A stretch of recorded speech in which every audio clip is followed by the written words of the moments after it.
پاکستان کے پاس وسائل بہت سارے ہیں، پیسہ بہت سارا ہے، اور وزیر اعظم سے آج یہ سوال بھی ہوا کہ جو چینی میں جن اسکینڈل میں جن لوگوں کے نام آئے، آئی پی پیز میں نام ہے، انہوں نے ابھی تک کوئی ڈونیشن دی؟ تو وزیر اعظم نے کہا انشاءاللہ وہ بھی دیں گے۔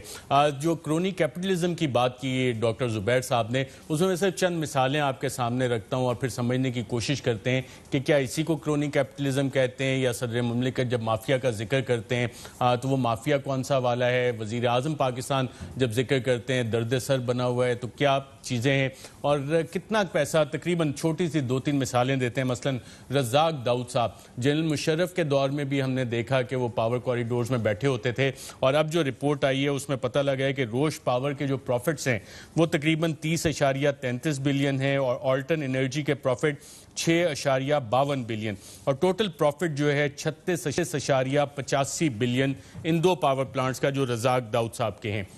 کے بعد اگر ہم دیکھیں ندیم بابر صاحب بھی پہلی دفعہ جنرل مشرف کے دور میں 2002-03 میں پاکستان میں ان کا انٹرسٹ ہوا، اور آ کے انہوں نے بات چیت کی پاور پلانٹس لگانے کی۔ سبا پاور انہوں نے لگایا، اس کا 0.68 بلین ابھی تک کا پروفٹ اس رپورٹ کے مطابق، اور اورینٹ پاور کا جو پروفٹ ہے 8.93 بلین، 8.93 بلین، اور ٹوٹل جو پروفٹ ہوا ندیم بابر صاحب کی دو کمپنیز کو وہ 9.61 بلین کا ٹوٹل پروفٹ ندیم بابر صاحب کی کمپنی کو ہوا۔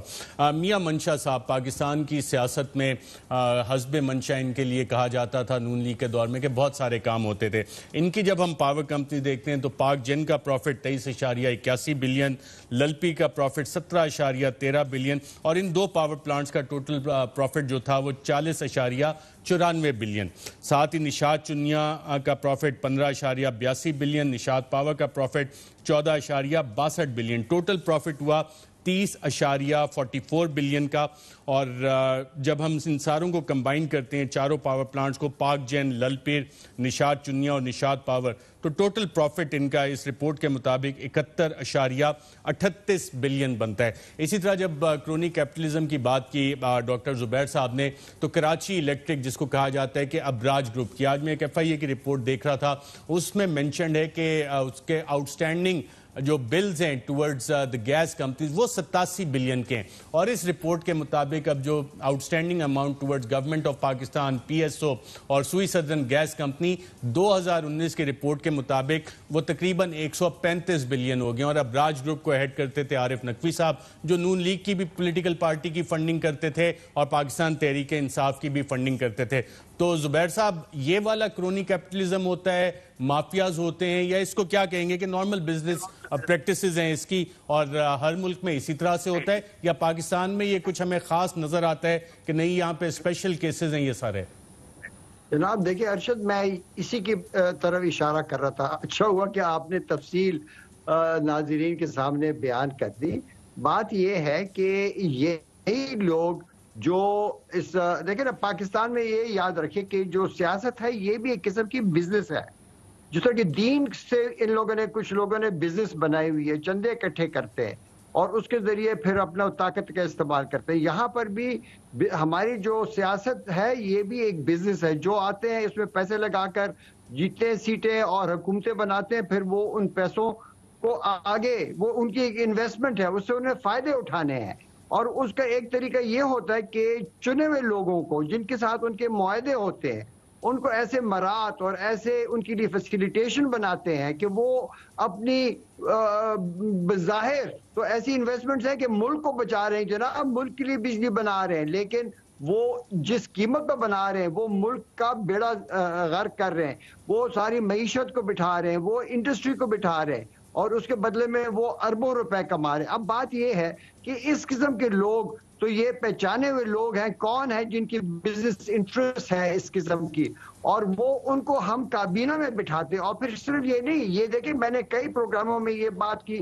نشاندہی کی ہے کہ یہاں پر کانفلکٹ آف انٹرسٹ ہوتا ہے۔ کیا مطلب کہ اس قسم کے وزراء جن کی بزنس کے مفاد جن فیصلوں میں ہوتے ہیں، وہ ان فیصلوں کا حصہ بنتے ہیں، اگر وہ ڈائریکٹلی نہیں بنتے تو انڈائریکٹلی بنتے ہیں، اور وہ جن پارٹیز کو وہ فنڈ کر رہے ہیں وہی پارٹیز ان کے لیے مراد دے رہی ہیں۔ تو یہ سارا ایک چومر ہے ایک بدعنوانی کا۔ دیکھیں پاکستان میں تو ایتھکس جو ہے یا اس کا تو کوئی وہ معیار ہی نہیں ہے پاکستان میں. Any thing can happen. Conflict of interest ایک قانون ہی نہیں ہے اس کے برخلاف. اس کو آپ کرمنلائز کر نہیں سکتے ہو. ہمارا تو سارا نظام بھی اس پر ہے پہلے دن سے. میں آپ کو بتاؤں نا شوگر انڈسٹری شروع کیسی ہوئی پاکستان میں. یہاں پر ان دنوں میں وہ ہوتے اس پہ میں الگ بات کروں. میں صرف ڈاکٹر اکرام الحق کا بھی اس پہ پوائنٹ آف ویو لے لوں. ڈاکٹر اکرام الحق صاحب, ریٹروسپیکٹیو اپلیکیشن کہا جاتا ہے کہ جی چیزوں کی نہیں ہو سکتی, لیکن جب ہم پالیسیز دیکھ رہے ہیں, اور نیپرا نے بہت ساری چیزیں ریٹروسپیکٹیو ایفیکٹ سے بھی کی. مثلا ای سی سی میں فیصلہ ہوتا ہے کہ جی آئی پی پیز کو انکم ٹیکس ایگزمپشن دینی ہے, ریٹروسپیکٹیو ایفیکٹ سے بھی کچھ اپلائی ہوا.